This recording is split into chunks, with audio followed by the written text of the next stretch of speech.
Pelo que o meu pai nos criou, ele sempre dizia, se não fizesse o que ele mandasse fazer, o cacete rolava. A gente não tinha a liberdade de sentar com ele assim, pai, eu quero conversar com o senhor. A gente não teve isso. Quando ele sentava para conversar, já era com a tabica na mão. Reunia os meninos, os meus irmãos, para que um batesse no outro. Você hoje vai cortar uma tabica para bater em quem errou. Então, tudo isso veio uma sequência que me oprimiu até quando eu escutei a minha esposa dizer, eu estou grávida. Pronto, eu vou querer para o meu filho coisas boas. Não vou querer o que meu pai fez comigo. Eu já fui muito agressivo com umas mulheres que eu amei, muito agressivo comigo, o tanto que eu já me tranquei, o tanto que eu fui violento com amigos, com pessoas que eu trabalhava. Eu achava que o meu jeito era ok, só que eu não aceitava a minha namorada dirigir, eu tinha que dirigir, mesmo que eu tivesse bêbado. Eu não aceitava quando a minha palavra não era respeitada como eu achava que tinha que ser no ambiente de trabalho. Então eu tinha uma série de teorias e crenças sobre o que eu achava que um homem tinha que ser. É muito comum a gente ouvir ou sentir que a gente precisa, como homens negros, no meu caso ainda que de pele clara, ser melhor do que os outros para chegar em algum lugar. Se você não for 10 vezes melhor do que o menino branco que está na sua sala, você não vai chegar nem perto do lugar que ele vai chegar. Então, durante muito tempo, eu tentei mirar numa construção do que seria ser um homem cada vez melhor, para depois entender que o meu aspiracional naquela hora era virar um homem branco, era tentar ser um homem que eu nunca ia chegar a ser.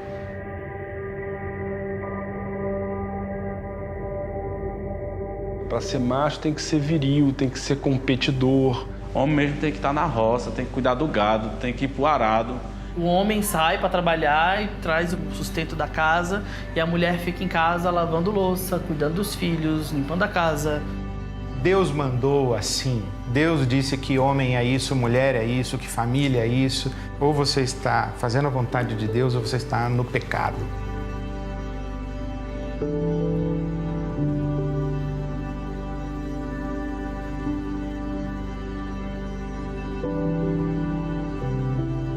Esses estereótipos de que eu não preciso de ajuda, homem não chora, que aparentemente são expressões de força, de potência, na verdade são grandes expressões de covardia, de medo, de temor, de ser explícita e publicamente fraco e vulnerável. Quebrar o silêncio a respeito de sua própria fraqueza e vulnerabilidade é uma forma de humanizar-se. Os homens, eles desde pequeno, eles têm que forjar uma identidade masculina, que é essa imagem onde é baseada na força, na não sensibilidade. É como se a parte emocional, a parte afetiva não pudesse vir à tona, né? E isso cria uma camisa de força dentro do universo masculino, né? Como se os homens crescessem muitas vezes com suas emoções todas trancafiadas. Isso para mim explica muito por que os homens têm que competir o tempo inteiro, ou botar a sua vida em risco o tempo todo pela honra, ou entendeu? Para provar que é homem, para não levar um desaforo para casa, né? Então, assim, os códigos que nós estamos passando e vivendo na sociedade, elas são extremamente ameaçadores para os homens, porque os homens, eles se matam e eles matam aos outros. Eu acho que ser capaz de identificar poucos sentimentos, não ser capaz de nomear o que se sente, é um dos motivos que levam vários homens a usar a violência como linguagem. Essa linguagem vai perpassar a relação com ele, mas com outros homens, com mulheres, com filhos. Talvez não seja a coisa mais urgente, mas talvez seja a coisa que mais atinja várias das coisas urgentes que a gente precisa endereçar. O que os homens estão escondendo por trás de tantos silêncios? Para discutir masculinidades é essencial abrirmos essa caixa. 83% das mortes por homicídios e acidentes no Brasil têm homens como vítimas. Eles vivem 7 anos a menos que as mulheres e se suicidam quase 4 vezes mais. 17% deles lida com algum nível de dependência alcoólica. Quando sofrem um abuso sexual, demoram em média 20 anos até contarem isso para alguém. Cerca de 30% enfrentam hoje ejaculação precoce ou disfunção erétil. Homens são 95% da população prisional no Brasil, sendo que a maior parte dos encarcerados são jovens, periféricos e com ausência de figura paterna. Negros e LGBT sentem muito mais boa parte disso. Mesmo diante desse cenário, apenas 3 em cada 10 homens possuem o hábito de conversar sobre seus maiores medos e dúvidas com seus amigos. Os homens sofrem, mas sofrem calados e sozinhos. A abertura emocional tem a ver com você dizer: cara, eu tô com medo de não ser competente no meu trabalho. Eu tô com medo de perder a minha parceira, ou meu pai tá muito doente e eu não sei como reagir em relação a ele, eu não sei o que falar e eu tenho um monte de coisas engasgadas aqui que eu não consigo dizer. Isso é abertura emocional. E eu não preciso fazer isso chorando ou dizendo que eu sou um coitado. Quando você escolher falar do que tem dentro, você não vai ser menos homem por isso. Quando um amigo escolher fazer isso, o seu pai, o seu filho, o seu irmão, não faz pouco disso. Pergunta por que ele está falando isso, o que ele sente. Acho que um problema que pode surgir quando a gente fala do silêncio dos homens é pensar, bom, os homens estão o tempo todo falando, se impondo, interrompendo as mulheres em tudo que elas estão falando, eles estão em lugares de poder, como assim os homens estão em silêncio? O que eu mais ouço é a voz de homem falando. É que tem uma diferença entre falar e se revelar de fato. Então, quando um homem fala verbalmente, ele está ocultando muitas camadas de profundidade emocional que ele tem. Ele fala para sustentar uma imagem. A escola tem um papel muito grande neste contexto de o que eu coloco para reforçar ou questionar o que é esta masculinidade. Um exemplo que eu gosto de dar, até por ter sido professora de creche, é que a gente aceita os meninos sujos, com o nariz escorrendo, com uma troca de fralda demorada, o que com as meninas a gente tem uma tolerância menor. Mas com os meninos a gente vai deixando. E com os bebês e meninos negros, a gente deixa eles ainda para o final da fila. Eles são os últimos a serem cuidados. E quando essas expressões partem dos meninos, quando os meninos, por exemplo, têm essa iniciativa de abraçar, a gente ensina rapidamente eles a dar a mão, bate no ombro. Não à toa aos meninos é esperado que eles sejam ativos, dominadores, controladores, em detrimento de uma vida interior cada vez mais sob controle e diminuída. O sentido de ser, de nós estarmos no coletivo, é que o coletivo nos humaniza. Então, eu aprendo a ser um ser humano. Eu posso aprender a ser um ser humano mais afetivo ou menos afetivo mediante as experiências que eu vivencio. Desde a primeira infância, os meninos crescem praticamente sem ver homens exercendo cuidado. Só 2% dos educadores nessa fase são homens. Assim, é natural acharem que isso não é para eles e que não aprendam a cuidar de si, dos outros e nem do ambiente ao redor. O desempenho escolar dos meninos vem caindo em vários dos países desenvolvidos e também no Brasil. Eles estão desistindo mais dos estudos, entrando menos na faculdade e conquistando menos diplomas. Eles parecem estar cada vez mais sozinhos e confusos. 1 em cada 4 homens de até 17 anos afirma se sentir solitário sempre. E 37% deles nunca conversou com ninguém sobre o que significa ser homem. Será que estamos oferecendo aos meninos referenciais saudáveis para compreender e expressar sua masculinidade?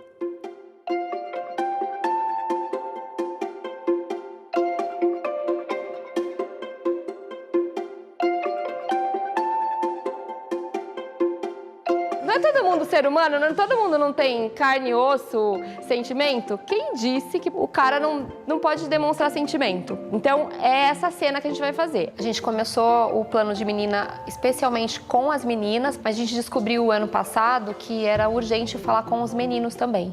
E as meninas trouxeram essa demanda pra gente.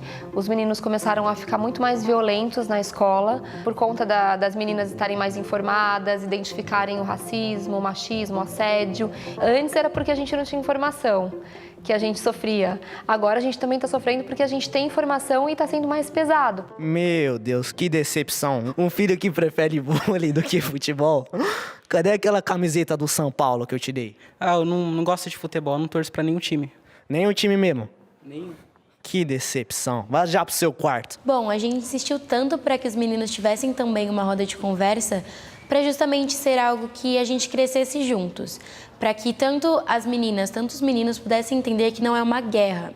A gente precisa crescer junto como sociedade, como grupo mesmo. E eu vejo hoje, principalmente com Planos de Menino, que ser homem é muito além de, tipo, gostar de mulheres ou ter um órgão masculino, etc. É muito além disso. Eu lembro que nossa primeira oficina tinha um menino que hoje é um dos nossos principais multiplicadores na escola. Com as oficinas, ele vinha para acompanhar os amigos e ficar tirando sarro, né? E esse menino, quando eu olhei, ele estava chorando, ele estava super emocionado. Ele foi o menino que mais se emocionou na roda e o tempo todo ele falava que ele tinha que ser o espelho do pai, né? E o pai era um homem super abusivo, batia na mãe e no meio da oficina ele descobriu que ele não queria ser. Que ele não queria ser aquela pessoa. A gente tem esse feedback da diretoria, das próprias meninas, que os meninos mudaram bastante em relação comportamental. Aquele assédio, aquela brincadeira boba, eles pararam com isso, começaram a respeitar mais, começaram a defendê-las. Então, eles têm sido esses agentes de transformação, viraram nossos aliados, né? Então, a gente começou uma conscientização ano passado com os meninos e começou a promover as rodas de conversa, a falar também sobre sexualidade. Os meninos têm uma questão muito forte em relação à objetificação da mulher, que está muito ligada à pornografia na internet também, né? Então, essa geração ela tem um acesso muito fácil a corpos, a sexo, e tudo isso interfere também na visão que tem do outro, né? O consumo de pornografia atualmente nos meninos começa na fase de 8 a 9 anos de idade, quer dizer, uma coisa muito precoce, né?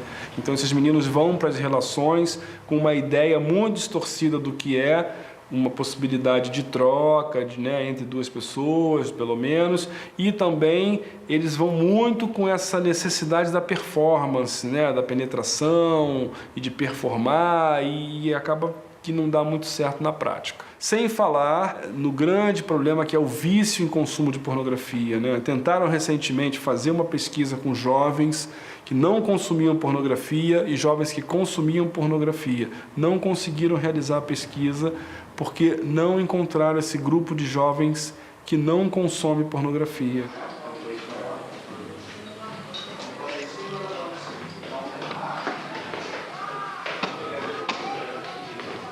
Mas é melhor fazer de fim de semana ou de terça-feira? Eu falo, cara,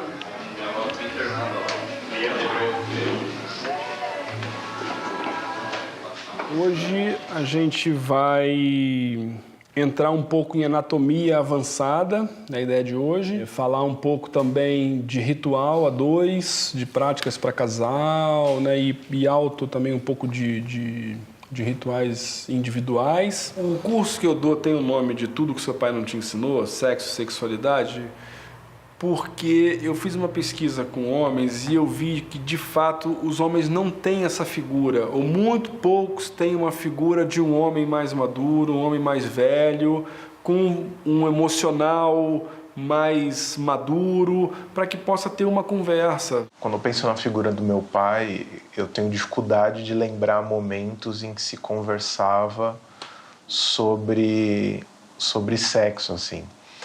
Uma vez eu me lembro que ele me flagrou me masturbando e foi uma coisa muito vergonhosa para mim. E ele deu um tempo, aí ele voltou, sentou do lado da cama e falou: filho, normalmente essas coisas que a gente faz em relação ao sexo, a gente não pode fazer logo depois que a gente almoça, porque pode dar congestão. Eu paro pra pensar hoje, eu falo assim, eu acho que foi, sei lá, acho que o máximo que ele conseguiu falar sobre sexualidade naquele momento. E aí eu lembro que ele me deu um chaveiro, que era uma camisinha, que falava: em caso de emergência, quebre o vidro. Eu acho que esse foi o momento épico, vamos dizer assim, de conversas a respeito de sexo ou masculinidade que eu tive com meu pai. fato de um homem ter companhia física não quer dizer que ele tenha real intimidade. E intimidade acontece quando você comunica coisas muito profundas suas, fragilidades, medos, receios, dilemas. Então você pode passar anos do lado de um amigo e nunca ter se aberto efetivamente para eles, simplesmente porque você se mantém numa faixa segura de broderagem e de amizade para coisas do lado de fora e não para coisas do lado de dentro. A broderagem tóxica e a broderagem saudável é bem esse antagonismo, né? Por exemplo, o cara chega numa festa e conta uma intimidade para um grupo de amigos, né, que aconteceu com ele, por exemplo, pô, fui transar e eu não tive uma ereção, por exemplo. O cara vira piada. Todo mundo vai sacanear e tal, mas muitos ali passaram por essa mesma situação ou estão passando. E uma broderagem saudável seria o quê? Pô, cara, isso acontece comigo também, vamos conversar, vamos trocar, o que a gente pode fazer? Então, é acolher essas situações, né? Mas é que preciso que, para uma broderagem saudável aconteça, que os homens estejam mais maduros com as suas emoções, com a sua masculinidade, mais tranquilo, para que ele possa acolher aquela dúvida, né? Se é todo mundo frágil nesse sentido de não estou entendendo, não sei também o que eu falo sobre isso, melhor sacanear o cara. 6 em cada 10 homens afirmam lidar hoje com distúrbios emocionais em algum nível. Muitos ainda não diagnosticados, pois evitam buscar ajuda. Os mais comuns são ansiedade, depressão, vício em pornografia e insônia. Mas outros vícios, como álcool, demais drogas, comida, apostas e jogos eletrônicos, são mais presentes do que imaginamos.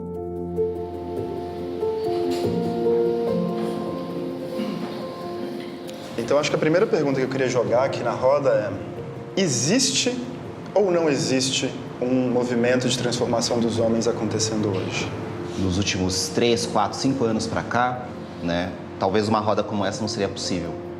Então, sim, está acontecendo. Ainda não é perfeito, ainda não resolveu os problemas, mas se a gente pensar que as mulheres estão organizadas há pelo menos 100 anos e também não resolveram os problemas, então a gente sabe que isso é uma coisa, né, a vir, mas existe. Para responder essa e outras perguntas, realizamos uma pesquisa nacional que escutou mais de 40 mil homens e mulheres de todas as idades, raças, classes e regiões.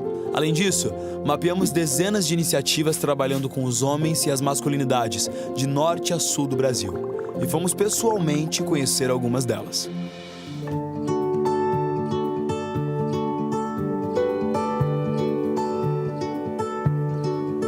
Homens em Conexão é um trabalho de reunir os grupos de homens, né? Os movimentos de homens que a gente tem no Brasil.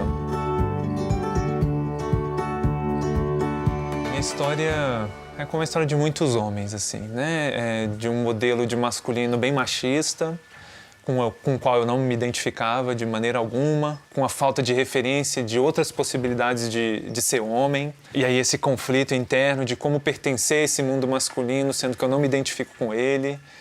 Então, tá nesses espaços, com esses outros homens, com essa pluralidade de homens, de masculino, essa sensação de pertencimento, assim, né? De quem eu sou também é bom. Isso não tem preço, né? É um encontro que eu esperei durante 30, 40 anos, né? Um encontro para discutirmos, né? O que é, como estamos sendo homem na nossa comunidade, né? Entre nós e com as mulheres e na nossa sociedade, enfim.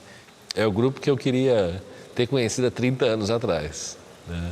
Fico imaginando o que vão ser os próximos 30 anos dessa garotada, né? Então, para mim, esse encontro e esse trabalho com os homens é algo que é quase que eu não tenho nem escolha de não fazer.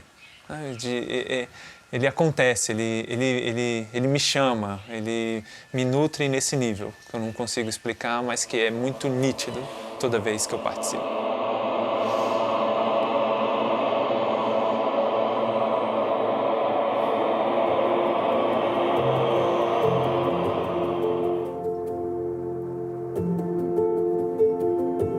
Eu acho que os homens têm que se entender no seu lugar de privilégio e saber se pensar a partir disso e saber se recolocar. E como às vezes é hora de recuar, às vezes é hora de ouvir, às vezes é hora de abrir espaço para outras pessoas. Então, assim, isso significa o quê? No ambiente de trabalho. Isso significa o quê dentro de casa? Os homens não estão sendo convidados ou se sentindo instigados a refletirem porque caiu uma maçã na cabeça deles e eles entenderam que é hora de mudar. Não, houve uma mudança na sociedade. E isso gerou dificuldades para os homens. Então, essas novas masculinidades, elas estão se produzindo e sendo empurradas pelos movimentos das mulheres.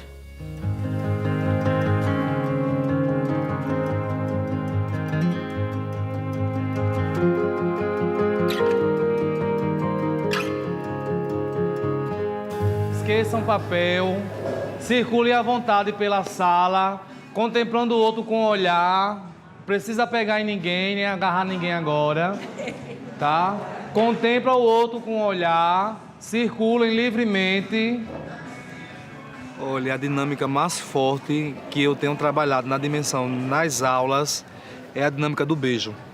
Eu faço um momento de caminhar na sala e depois eu fecho um círculo, dou o seguinte comando: eu vou fazer um gesto e eu quero que esse gesto ele circule e ele volte para mim. Voltando à roda normal, o círculo, vamos tentar ficar próximo um do outro, tá? Como a gente tá aqui. Eu vou fazer um gesto agora, esse gesto ele vai circular no grupo e ele vai voltar para mim, tá? Quando chega nas meninas, é tranquilo. Mas quando chega na parte que tem lá um grupo de homens junto, aí começa a resistência. Alguns colocam a mão no rosto para dar o cheiro na mão, outro dá o cheiro na cabeça, outro não consegue dar o cheiro. Em uma dessas turmas passadas, no meio da dinâmica, um rapaz começou a chorar. Aí ele foi tomar água e depois que a gente terminou a dinâmica, ele voltou para a reflexão da dinâmica. E eu perguntei para ele o porquê que durante a dinâmica ele tinha se emocionado tanto e ele olhou para a roda, olhou para mim e disse: professor, eu nunca tive coragem de dar um abraço e um cheiro no meu pai. Porque lá em casa, sempre quem foi ensinado a abraçar e beijar era minha irmã com manhinha. E com meu pai eu não podia fazer isso. Trabalhar essa equidade aqui dentro do curso e dentro do CERTA é a gente possibilitar esse espaço para que esses atores eles percebam algumas dimensões que lá fora muitas vezes eles não conseguem perceber ou não têm a oportunidade de perceber. Boa noite, pessoal. Boa noite. É uma alegria ter vocês aqui para a gente poder conversar sobre assuntos relativos ao universo masculino, sobre o que a gente tem vivido, sobre o que a gente passa, sobre o que a gente já passou e muito provavelmente sobre coisas que talvez a gente não tenha falado com ninguém ou não tenha falado claramente ainda com outras pessoas. A roda de ontem foi excelente, gostei muito. Espero que a gente dê continuidade a essa dinâmica, a esse conhecimento que primeiramente a gente se descobre, né? Aquilo que está, digamos assim, oculto dentro de nós, que possa se expandir, se esclarecer. Aquela roda de ontem foi isso, foi sair da escuridão.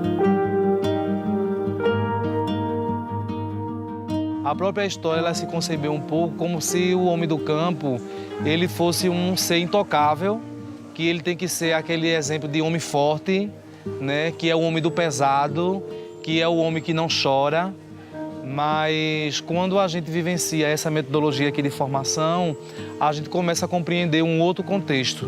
O próprio homem ele começa a se perceber com um outro olhar.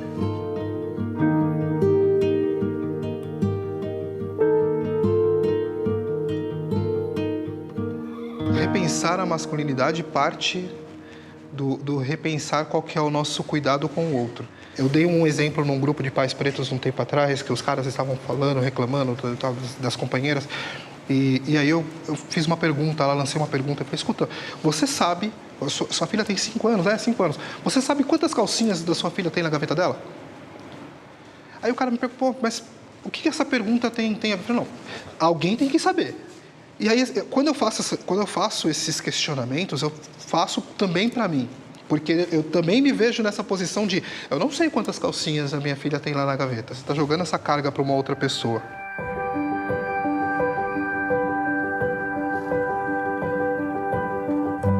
E aí uma pergunta que eu trago: por que ninguém se prepara para a paternidade? Porque parece que vai vir uma luz divina quando a criança nasce e vai iluminar o nosso ser e a gente... né? A partir daquele momento você é um pai. Né? Só que o amor não é construído de uma hora para outra. Uma relação não é construída de uma hora para outra.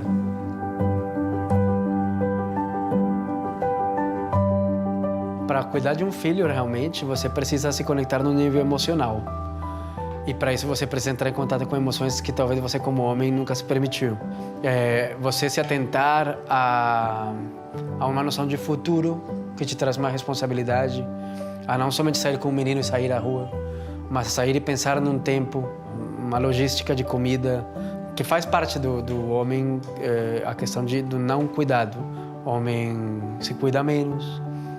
E para se cuidar menos, é muito difícil você cuidar de alguém. A maioria dos homens afirma ter o pai como principal referência de masculinidade. Mas só 1 em cada 10 já conversou com o pai sobre o que significa ser homem.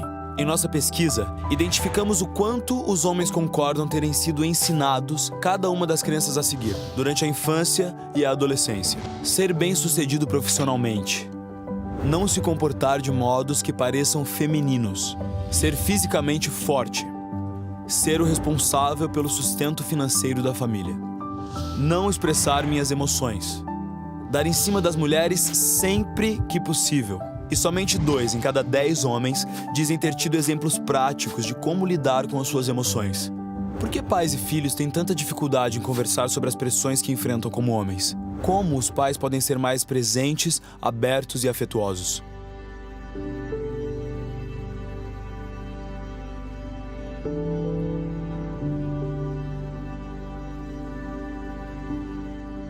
Curso de gestação e parto para homens.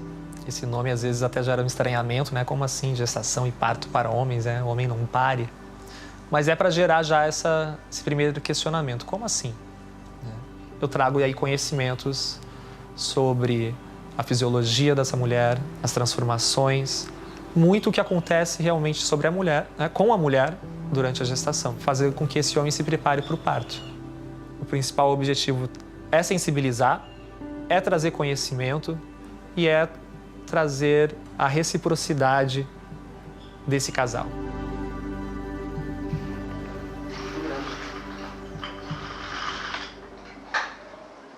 Eu acho que os pilares da paternidade mudaram muito. Antigamente a gente tinha uns pilares que se baseavam em 3 P's, se eu puder falar assim. Você falou pilar igual. Pilar, é verdade. Pilar, tipo... Porque é isso, né? Olha, isso é um pilar. Então é onde está em cima uma coisa, né? Então, antigamente tinha 3 pilares. O pilar da proteção, da procriação e da provisão. Então, a transformação numa paternidade ativa é deixar para trás um pouco a questão da simples proteção e passar para o cuidado. Então, já não é um pai que entra e resolve. Agora a gente tem um pai que cuida. Então, é um pai que já não está esporadicamente, mas está presente. Já não tem uma atitude passiva, tem uma atitude ativa. Vou colocar eu no seu lado para ver. Não, a semelhança. Antes de qualquer coisa, se refletir. O que é ser homem? Quais são as minhas referências paternas? E pensar o que eu quero replicar. É estudar mesmo, é se dedicar. Porque sem conhecimento, a gente não vai conseguir ser empático. E aí quer bater foto, né, beijando a barriga, para os outros falarem que é paizão, mas o cara não tá nem aí, né? De se necessário se impor. Não tô achando graça do que você tá falando, brother. Né? É pau mandado. O que você quer dizer com isso? Porque realmente eu tô indo lá cuidar da minha esposa, do meu filho, eu sou pau mandado? Né? O que você faria? Então é questionar também. Né? E isso precisa ter coragem.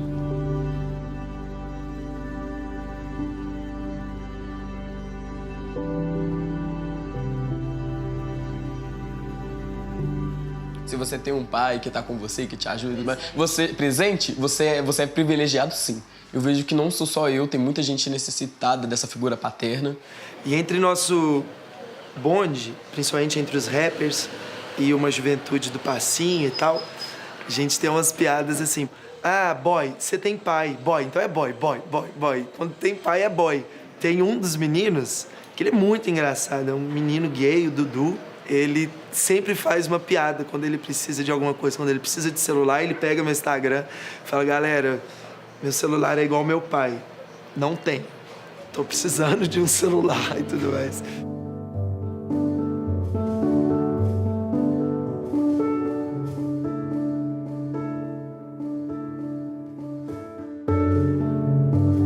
Eu acho que a gente começa a ter alternativas de mostrar para a criançada o que é ser um homem legal, incentivando homens legais a protagonizarem.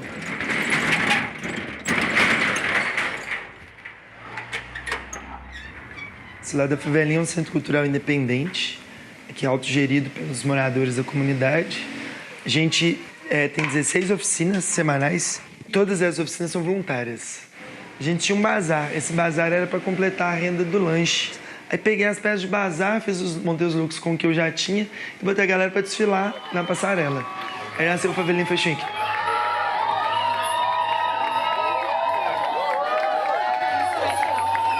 Eu percebi que era quase que óbvio isso que ia acontecer, do jovem, né, estudar numa escola pública e tal.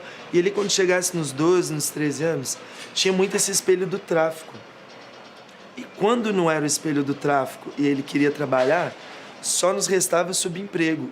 E eu comecei a pensar nisso, de, poxa, até quando a gente só vai ter que ser diarista, faxineira, motorista? Se você quiser ser o pedreiro, hoje em dia, com a minha visão, vai ser o melhor pedreiro, sabe? Nós vamos fazer de tudo pra você ser o melhor pedreiro, mas que seja seu sonho, sabe? Não que você tá ali porque sobrou, porque na verdade você queria ser astronauta, sabe? Se você quiser ser astronauta, vamos ser astronauta.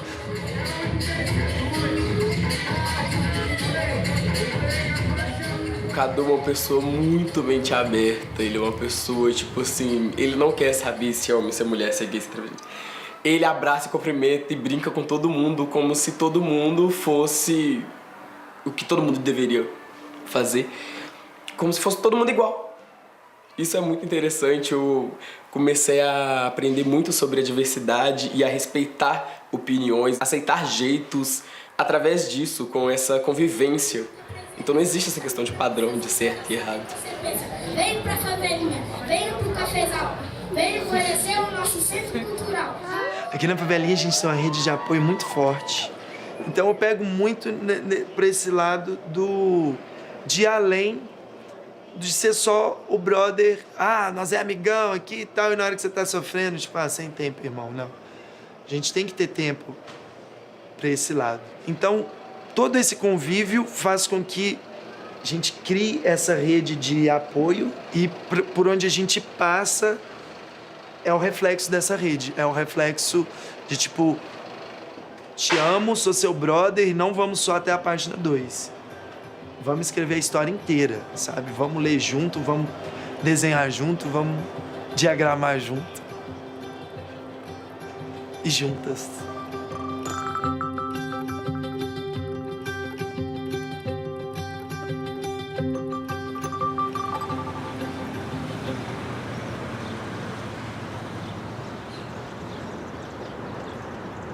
A categoria existencial do homem, né, o homem com H maiúsculo, é a categoria do homem branco. Esse é o homem. Né? Quando se fala da figura do homem, o que se espera do homem, o que se pensa do homem, esse é o homem ideal. O homem negro nunca vai ser o homem ideal. Não é à toa que a célebre frase do Frantz Fanon, né, o homem negro não é um homem, diz muito sobre a nossa condição. A condição de que, antes de tudo, você é um negro. E esse negro vai ser sempre correndo atrás do prejuízo em relação a o que você pode fazer para ocultar este lugar do ser negro. E a gente vai tentando se constituir para se aproximar do homem, do branco. Para eu me entender, eu tive que entender as questões do meu pai. E para eu entender as questões do meu pai, era engraçado que, você quer destruir a masculinidade do menino negro é você falar que você é igual ao pai dele. Só que não lembrar pelo bom aspecto, lembrar pelo mau aspecto. Você é igual ao seu pai. Vários meninos negros ouvem isso.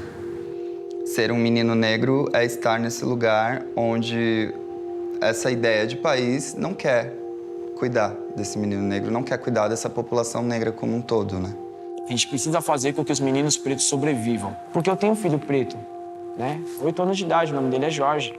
Em um determinado momento, ele vai chegar em casa, a partir daqueles 12, 13 anos que começam os enquadros, ele vai chegar em casa um certo dia chorando e falar: pai, tomei enquadro da polícia e foi pesado. Como não pegaram leve comigo, porque eu era ingênuo. Quando eu tomei meu primeiro enquadro da polícia, eu cheguei em casa, tipo, como? Não sabia o que era aquilo. Isso aconteceu.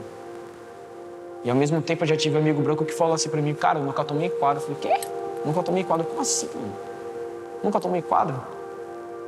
Então a gente acaba ficando familiarizado com uma coisa que não deveria ser comum. Mas, sem dúvida, eu acho que tem algumas experiências que são mais pontuais, né? Como, exemplo, a minha primeira batida policial, por exemplo, que eu tomei no dia do meu aniversário, 2004. Nunca vou esquecer. Uma arma na cabeça. Estava saindo de um show, indo na casa de um amigo que faz aniversário no mesmo dia que eu. A dor é entender que eu ocupo um lugar que, independente do quão eu sou, do quão eu estudo, de quão bonito eu sou, de quão bem vestido eu sou, de quão cheiroso eu sou, de quão legal eu sou, isso vem antes de mim, né? Isso vem antes de mim. Então a gente pode cegamente entrar numa lógica de remediar a violência em relação ao homem preto e nunca olhar para os reais motivos que construíram esse ambiente violento que cerca o homem preto, que mata o homem preto a cada 23 minutos. Não tem como a gente falar de masculinidade preta e não falar de violência.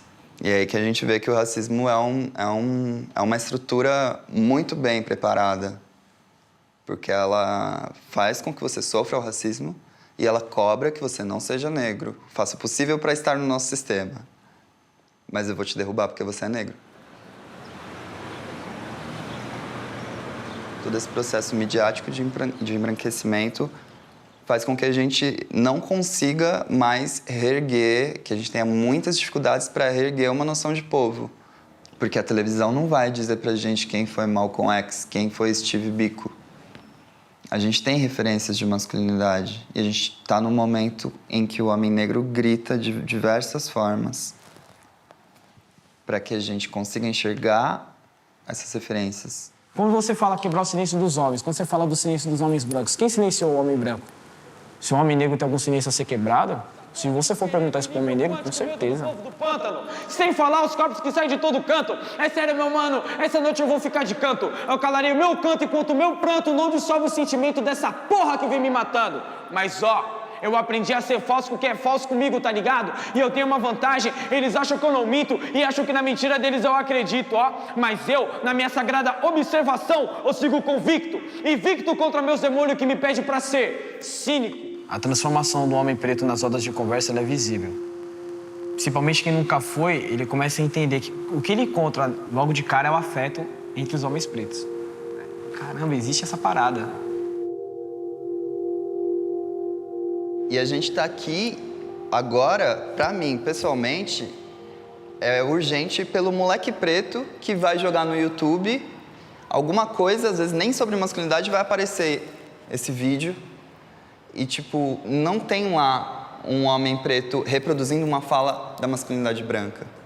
Tem um homem preto que identifica onde está pisando, critica o lugar onde pisa e quer construir lugares de autonomia para esse povo preto. Acho que viver com medo é quase que um padrão para qualquer pessoa que faça parte de qualquer minoria. Seja mulher que não sai na rua sem medo de ser assediada, seja gay que sofre medo de sofrer uma violência, seja um negro que sai na rua e alguém acha que é um assaltante. As pessoas trans morrem não é por causa de outras pessoas trans. As pessoas trans morrem porque essa norma do ser homem, do ser mulher é que mata a gente. É essa raiva, esse ódio que mata as pessoas trans, que violenta os gays, que violenta as lésbicas, que violenta as mulheres. É isso tudo que violenta a sociedade. Quando eu me coloco como um homem dentro da sociedade, a sociedade me cobra uma postura de homem. Me é cobrado, você não pode chorar. E aí é uma coisa muito recorrente entre homens trans, que quando começam a assumir os papéis masculinos dentro da sociedade, eles falam, uma coisa que eu notei que eu parei de fazer quando eu cheguei nessa masculinidade, foi, eu parei de chorar. Eu me vejo obrigado a seguir um padrão para ser aceito como homem. Eu acho que todo homem, independente de ser hétero, ser gay, ser bi, o primeiro xingamento que eu ouvi na escola, ainda criança, é bicha. Você nem sabe o que é bicha, mas você aprende que aquilo é ruim. Quando você se descobre bicha, você vê que você é gay, você quer esconder aquilo, você quer negar aquilo pra você mesmo, porque você aprende que é errado. E você aprende numa fase onde todos os seus valores estão sendo formados, né? Isso é péssimo, porque você tem que desaprender muito do que já estava formado ali para você se aceitar, para você sair do armário, para você depois contar para as pessoas e ensinar algumas que aquilo não é errado. Então é um esforço muito grande.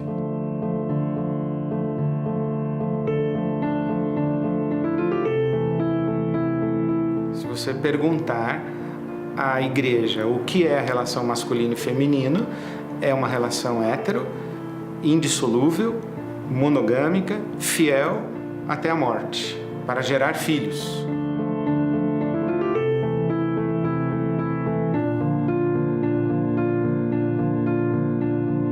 Só que nós vivemos num tempo em que todas estas multiformes expressões de identidade pessoal e de identidades de relação estão hoje dentro da igreja. Querendo ou não, está lá. E a igreja vai precisar aprender a lidar com isso. Talvez muita gente enxergue a desconstrução desses valores como se a gente estivesse destruindo a sociedade. Muita gente que diz que quem está questionando esses valores quer destruir a família, que quer destruir o tradicionalismo. Não. Tem algumas pessoas que não correspondem a isso e também têm o direito de existir. A igreja precisa entender a novidade do evangelho. E é um dos meus lamentos, essa igreja violenta, excludente. É que ela não entendeu a graça de Deus. Ela ainda está na lei de Deus. Ela quer controlar o mundo pela legislação. O melhor exemplo para isso é quando uma mulher pega ou flagrada em adultério é trazida para Jesus. E as pessoas, os religiosos da época dizem, a lei manda apedrejar uma mulher que adulterou. Jesus diz, apedreje. Está na lei.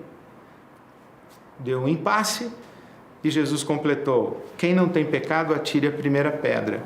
O que Jesus está ensinando? Não se constrói sociedade com lei. A gente constrói sociedade com graça e amor e perdão.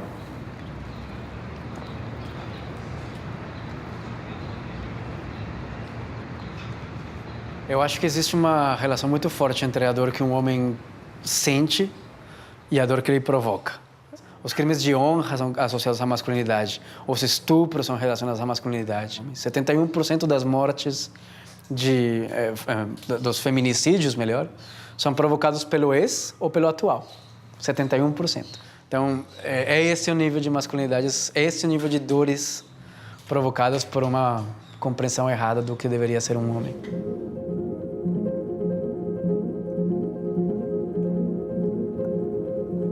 Todo o silêncio que você vai guardando dentro de você vai formando um turbilhão de emoção e chega uma hora que você explode, né? E talvez essa explosão não seja tão positiva. E com 28 anos, eu engravidei uma mulher e eu estava em abstinência, a gente iniciou uma discussão, eu já tinha casado, estava casado. E daí, no meio dessa discussão, eu acabei agredindo ela fisicamente. Mas assim, antes dessa agressão física, a agressão psicológica era diária, né? Acho que toda mulher tem uma história de violência para contar. Toda mulher tem várias histórias de violência para contar. São violências que aconteceram em casa, são violências que aconteceram no ambiente de trabalho, são violências que acontecem na rede. Praticamente 60% dos casos, eles ocorrem quando a mulher fala que quer o divórcio ou fala que quer romper o namoro, o relacionamento, e ele não se conforma. E, infelizmente, a forma dele reagir a isso é com violência. Óbvio que nós vamos falar da mulher, trabalhar com empoderamento feminino e com toda a parte de proteção e assistência a essa mulher que sofre violência. Aliás, eu dedico meus dias a isso. Porém, nós temos que falar do outro lado da violência. Quem é esse homem que está agredindo essas mulheres?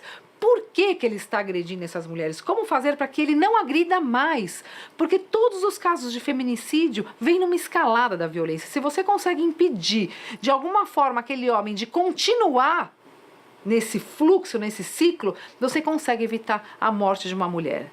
E aí, com pesquisas, conhecendo outros projetos, inspiradas em outras experiências, eu desenvolvi o Tempo de Despertar. O Tempo de Despertar é um projeto de grupos reflexivos de homens autores de violência. Lá se discute construções sociais, se discutem relações entre homens e mulheres, para que eles vão se conscientizando, refletindo sobre o que eles pensam ou deixam de pensar e sobre o que eles podem fazer para diminuir a violência. Eu recebi uma intimação, não sabia do que se tratava, fui no fórum para ver, aí eram essas reuniões. Eu fiquei completamente revoltado. Porque eu falei, eu não tenho que estar aqui, eu não estou mais com a pessoa que eu agredi, eu não uso mais droga, eu não tenho mais problema. São reuniões a cada 15 dias, né, os encontros. Eu fui no primeiro, não gostei, saí de lá super revoltado. Mas enfim, né? Aí fui no segundo. No terceiro encontro, no final do encontro, eu tive a oportunidade de estar expondo o meu caso. Eu fui me abrir com o pessoal da equipe e tal, e daí eu falei, tem muita coisa para mim mudar, sabe? Tem muita coisa para mim aprender aqui. Eu comecei aí, mas com vontade, sabe? Como são a cada 15 dias, é uma semana sim, uma semana não, na semana que não tinha, eu comecei a sentir falta do projeto, sabe? Quando finalizou em dezembro, em janeiro eu tava procurando eles porque eu queria mais, sabe?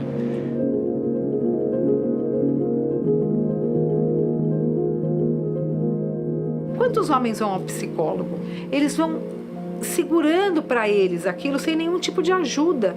E a hora que isso estoura, ela vai estourar ou na violência, ou no uso excessivo de droga, ou no uso excessivo de álcool. Tudo isso traz no homem uma mistura de sentimentos que acabam se revelando em comportamentos agressivos e violentos contra a primeira pessoa que está lá e que ele sabe que por uma construção histórica, cultural e por falta de uma legislação rígida, ele pode agredir, violentar sem que nada aconteça com ele. Então esse quadro precisa ser mudado. Ele precisa se conscientizar que não é isso que resolve o seu problema. Foram as próprias mulheres vítimas de violência, e isso é muito importante falar, que me deram a luz de trabalhar com os agressores. Conversa com ele. Promotora, por favor, chame ele aqui. Hoje eu consigo tratar minha companheira com respeito que ela merece. Sei que não vou ser menos homem porque eu tô passando um pano, ou porque eu tô lavando uma louça, ou porque fui pro fogão. Sabe? Sei que tô ajudando ela, até porque eu moro ali. Não é que eu tô ajudando ela. Eu moro ali, a obrigação é minha também, né? Então, assim, eu sou muito grato ao projeto, né? Porque eu acho que eu não conseguiria nem estar limpo das drogas ainda, se não fosse o projeto mudar o meu comportamento. Nós conseguimos diminuir a reincidência com os grupos reflexivos desses homens, que eram 65% reincidentes, para quanto de reincidência? 2%. Então é um resultado, quase nenhum desses homens voltou a cometer atos de violência contra a mulher. Mas do ponto de vista social, subjetivo, o maior resultado é esse homem voltar para mim e falar o seguinte: doutora Gabriela, eu não cometo mais violência contra a mulher, mas tem uma coisa que isso me ajudou. Eu consegui olhar para os meus filhos e falar, eu te amo. Eu consegui entrar num grupo para tratar do meu alcoolismo. Eu tenho mais amigos no trabalho. Para mim, é o resultado mais expressivo desses grupos reflexivos de homens, mostrando que há essa possibilidade, é efetiva e os homens podem sim despertar para uma nova vida. Qual a percepção das mulheres sobre o progresso dos homens? 50% das mulheres concordam, em algum nível, que os homens estão agindo de modo menos machista nos últimos anos. E 65% delas afirmam que os homens que são pais estão participando cada vez mais. Entretanto, 54% acreditam que eles ainda não entenderam completamente que elas merecem as mesmas oportunidades e direitos. E somente 28% das mulheres acham que os homens estão assediando menos. Mas será que eles estão confrontando seus amigos? 6 em cada 10 homens afirmam já ter deixado de lado pelo menos uma atitude machista ou homofóbica apontada por outra pessoa. E 5 em cada 10 homens de até 17 anos afirmam confrontar seus amigos com frequência. Ou seja, muitos de nós parecem ter dado um primeiro passo para a mudança, o que é ótimo, mas há muitos outros degraus pela frente. Ainda hoje a gente percebe questões de gênero como coisas à parte dos homens, assim. Mas o que eu vejo em movimento é justamente esse reconhecimento de que a gente também precisa, sempre alinhado às mulheres, também olhar para as nossas questões e também perceber que temos grandes responsabilidades. Eu percebo esse movimento acontecendo, assim. Então, quando um homem se percebe machista e ele começa a questionar aquilo, não é uma questão só racional. Tem um componente emocional muito forte. Tem a ver com ele ficar no escuro, perdido, sem saber o que ele de fato é. Então, até que ele encontre uma nova identidade que seja segura, reconfortante, que traga benefícios para ele, ele não vai abandonar aquela outra identidade que ele tem muita familiaridade, que ele viveu até aquele momento. Eu sou machista. Vivi e fui criado numa sociedade machista. Eu vou me educando através de relacionamentos, através de conversas, para ser o mínimo de machista que eu consigo. Só que quando alguém me falar que eu sou machista, eu não preciso estar com 2 pedras na mão e pensando, pô, mas eu não sou machista 99% das vezes. Você vai falar dessa uma vez que eu fui machista? Sim, vai falar dessa uma vez que você foi machista. Assim como se alguém falar sobre a uma vez que você foi racista, ouça. Por exemplo, na relação heterossexual, a divisão de tarefas dentro de casa. Porque isso é uma demonstração de consciência do próprio lugar e de respeito ao outro, ao tempo do outro. Acho que isso é uma coisa prática, fácil de fazer. Não tem que ler um livro, não tem que fazer uma imersão, não tem que fazer nada. É tipo, vai lá, enfrenta a louça. É muito simples, vai no mercado, vê se na geladeira tá faltando alguma coisa, bota uma roupa para lavar. Não pode ser uma responsabilidade das mulheres educarem os homens. Agora vocês vão ter que ser desse jeito. Não. Pera, você acha que tá dando certo ser assim? Você acha que faz bem ser assim? Se você começa a achar que não faz bem ser assim, por que você não fala com seu amigo que não é legal aquilo que ele tá fazendo?